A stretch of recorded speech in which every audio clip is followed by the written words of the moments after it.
मुस्लिम भीड़ एक हो गई है। जुलानी सेना एक बार फिर से उतर गई है और मैं आपको बता दूं कि ये जो हालात हैं वो अब बद से बदतर होते जा रहे हैं। हमारे नए शो सरहद के पार में आपका स्वागत है। मेरा नाम रिमझिम जेठानी है और अब मैं आपको बताने वाली हूं कि कैसे ये जो स्वेदा से जंग शुरू हुई थी, ये सीरिया है, ये इसकी राजधानी है दमिश्क, और ये जो स्वेदा है यहाँ से जंग बढ़ते बढ़ते अब इतनी बढ़ गई है कि वो धीरे धीरे दूसरे इलाकों में फैल रही है। सबसे पहले ये तस्वीर देखिए, तस्वीर है सीरिया की सड़कों की और इधर सड़कों पे टैंक निकले हुए हैं। अगर आप देखेंगे, अगर मैं आपको लेटेस्ट अपडेट बता देती हूँ, देखिए अल जजीरा जो कि वहाँ से रिपोर्ट करता है, उनके मुताबिक सीरियन फोर्सेस एक बार फिर से स्वेदा में रिन्यूड फाइटिंग कर रही हैं। यानी कल तक ये खबर आ रही थी कि सीज फायर हो चुका है और जो जुलानी सरकार की सेना है वो एक बार फिर से जा चुकी है, लेकिन क्योंकि इजराइल ने वहां पर वापस हमले कर दिए, ड्रूज कम्युनिटी को बचाने उतरा है इजराइल, ये मैं आपको अपने शो में भी बता चुकी हूं। और अब देखिए एक बार फिर से जुलानी सरकार वहां पर उतर गई है। ये यहाँ के विजुअल्स हमारे पास आ रहे हैं। Syrian security forces are preparing to redeploy to the Druze majority city of Sweida. इधर लगा था कि शायद जुलानी सरकार है वो सीरिया से, उधर जो पूरा स्वेदा वाला इलाका है वहां से वो हट गई है और इजराइल से हार मान गई है, लेकिन ऐसा नहीं हुआ। देखिए ड्रूज कम्युनिटी जो कि शिया मुसलमानों का एक ब्रांच है ये कहा जाता है, लेकिन मैं आपको बता दूं कि ड्रूज कम्युनिटी जैसे जैसे समय बढ़ता गया तो उन्होंने ग्रीक फिलॉसफी भी अपनाई, उन्होंने हिंदुइज्म भी अपनाया। और ये जो बेदुइन ट्राइब्स हैं जो कि सुन्नी मुसलमान कहे जाते हैं, तो बेदुइन ट्राइब्स ड्रूज कम्युनिटी को बिल्कुल भी पसंद नहीं करते हैं। इनफैक्ट जो यहाँ पर सीरिया में HTS सरकार है वो भी पसंद नहीं करते हैं ड्रूज कम्युनिटी को। Tribal leader in Sweda issues call for fighters from other provinces to save our people। अब क्या हो रहा है स्वेदा में, ये जो सुन्नी मुसलमान वाला गुट है, बेदुइन ट्राइब्स, ये सब कह रहे हैं कि इस्लाम के लिए सीरिया में जितने भी सुन्नी मुसलमान हैं वो सब एक हो जाओ और वो सब स्वेदा में आ जाओ, ताकि ये जो ड्रूज फाइटर्स हैं जिनको बचाने के लिए इजराइल उतरा हुआ है सीरिया में, उनके खिलाफ हम जंग लड़ सकें, इजराइल को भी हरा सके और ड्रूज फाइटर्स को भी हरा सके, क्योंकि वहां पर हालात अब बदतर होते जा रहे हैं। देखिए अब्दुल मुनीम अल नसीफ ने लिटरली एक कॉल फॉर सपोर्ट इशू किया और उसमें यह कहा कि आर्म ट्राइब्समैन, क्योंकि वहां पर स्वेदा को बचाने के लिए, नहीं स्वेदा में ये जो ड्रूज कम्युनिटी है उसको बचाने के लिए इजराइल ने अपनी आर्मी उतार दी। इजराइल ने सीरिया के डिफेंस मिनिस्ट्री पे हमला कर दिया, प्रेसिडेंशियल पैलेस के पास में हमला कर दिया और न जाने 300, अभी जो लास्ट आंकड़ा हमारे पास आया, 300 से ज्यादा मौत हो चुकी है। We call on the sons of our tribes to uphold the morals of Islam and Abrahism and to attack anyone except those who attack them। यानी अब ये इस्लाम के लिए सबको इधर बुला रहे हैं कि सब लोग स्वेदा में आओ, ड्रूज कम्युनिटी के खिलाफ लड़ो और तो और इजराइल की सेना के खिलाफ लड़ो।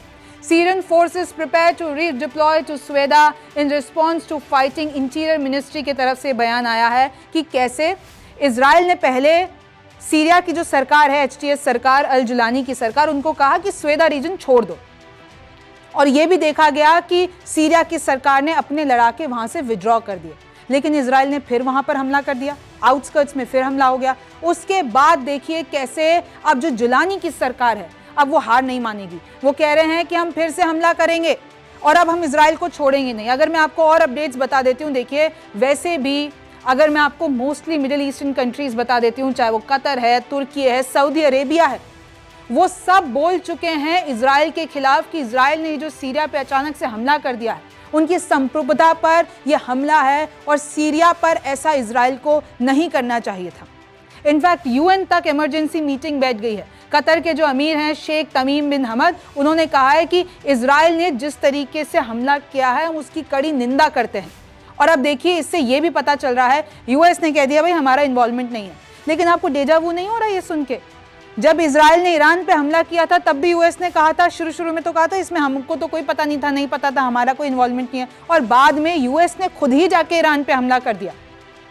तो अभी इजराइल और ईरान की ये जो जंग है वो खत्म ही हुई थी कि अब इजराइल और सीरिया में हालात जंग वाले हो गए हैं, और अगर ये बढ़ता है और अगर US कूद जाता है तो ये कहीं ना कहीं, देखिए US भी परेशान इसलिए कि US अभी सोच रहा था कि सीरिया से उसने सैंक्शंस हटा दिए, ट्रंप ने अल जुलानी से जाके हाथ मिला दिया और बोला कि भाई इनका जो संगठन है HTS, जो पहले अलकायदा से जुड़ा हुआ था, वही अलकायदा का उसामा बिन लादेन जिसने 9/11 के हमले करवाए, और ट्रंप ने कहा कि नहीं ये जो HTS संगठन है वो आतंकवादी नहीं है, हम उस लिस्ट में से हटाते हैं।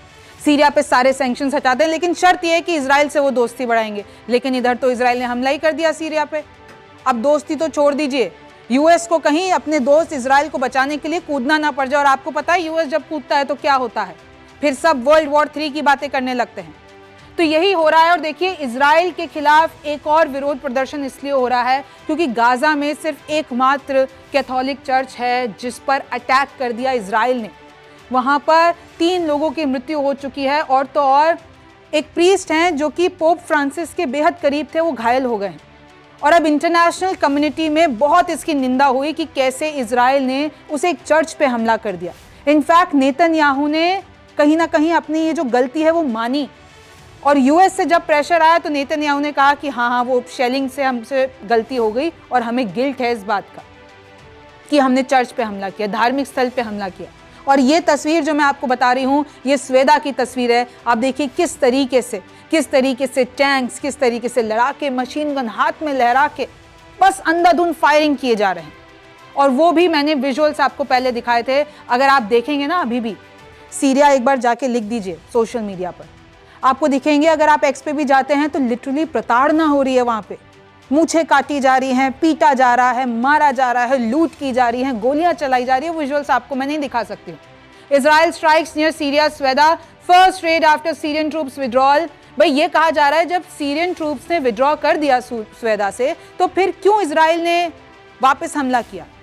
तो इजराइल सच में ड्रूज कम्युनिटी को बचाने के लिए घुसा है सीरिया में, या फिर वो अपना प्रभुत्व सीरिया में जमाना चाहता है, मिडिल ईस्ट में जमाना चाहता है? उसको लग रहा है कि अगर HTS सरकार अभी कमज़ोर पड़ रही है तो हम लोग सीरिया में अपना प्रभुत्व जमा ले। और गोलान हाइट्स तो आप जान ही रहे हैं, पहले ही सीरिया का जो गोलान हाइट्स है इजराइल कब्जा के बैठा है। तो अभी इंटरनेशनल कम्युनिटी में और मेनली मुस्लिम्स में बड़ा गुस्सा है। हालांकि ड्रूज कम्युनिटी भी अपने आप को शिया मुसलमान कहते हैं, लेकिन वो लोग इजराइल को अपना ज़्यादा बड़ा भाई मानते हैं। और इजराइल की आर्मी में भी ड्रूज कम्युनिटी के लोग वहाँ पे अपनी सर्विसेज दे रहे हैं, क्योंकि जो ड्रूज कम्युनिटी के लोग हैं वो 5 क्षेत्र में रहते हैं। आपका इजिप्ट से उनका वो पनपे थे शिया मुसलमान, जैसे कि मैंने आपको बताया। पूरे अगर वो 5 देशों का मैं बता देती हूँ, 1 मिलियन है। फिर वो जॉर्डन में, इजराइल में, फिर लेबनान में गए, तो इस तरीके से सीरिया में गए। तो इस तरीके से 5 जगह पे ये सबसे ज़्यादा हैं। और देखिए कैसे इजराइल को वो प्रोटेक्टर मानते हैं कि हमारा बड़ा भाई है, हमारा रक्षा करने वाला है। इजराइल के ड्रूज ने रीयूनाइट किया है रिलेटिव से ये सीरियन बॉर्डर पर, वो एक बार फिर से वापस आए हैं। और देखिए जैसे कि मैं आपको बता रही थी, इजराइल से अभी जो इजराइल गाजा में कर रहा है उससे इंटरनेशनल कम्युनिटी खुश नहीं है, मुस्लिम मुल्क खुश नहीं है। और ये भी कहा जा रहा है कि ट्रंप ने प्रेशर लगाया नेतन्याहू पे, और फिर नेतन्याहू ने कहा कि उनको बहुत दुख है कि उन्होंने गलती से गाजा के चर्च पे शेलिंग कर दी।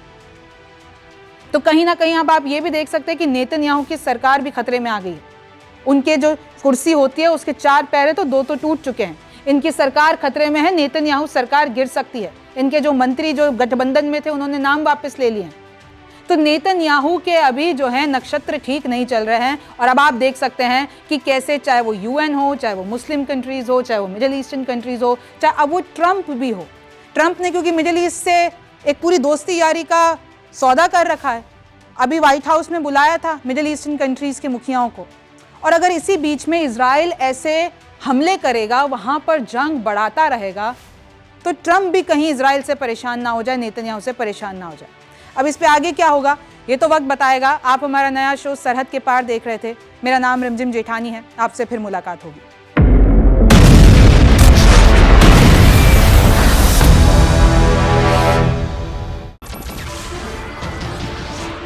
नमस्कार, मैं हूं मानक गुप्ता। अगर आपको हमारा ये वीडियो पसंद आया हो तो इसे लाइक और शेयर जरूर करें। और हाँ, हमें सब्सक्राइब और फॉलो करना ना भूलें ताकि आप देश और दुनिया की कोई खबर मिस ना करें। तो जुड़े रहिए हमारे साथ और देखते रहिए News 24।